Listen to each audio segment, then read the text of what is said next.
Another exciting project has started here at Formosa. This project has been going for just over a month now, and on site this month we've been doing a lot of excavation work.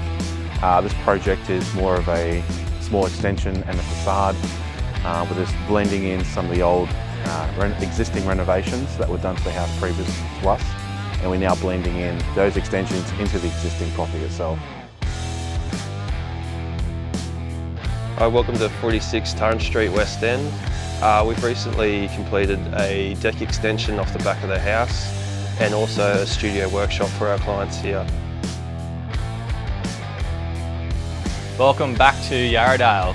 We've made huge inroads here in the last month. We've had the roof go on, the building's now wrapped up, windows are gone in. We've got our Sparkies here at the minute finishing off the rough-in. Plumbing rough-in's been finished off. Hecker hoods are currently being installed to some of the windows in selected areas, and cladding is about to be in full swing next week, so it's all happening.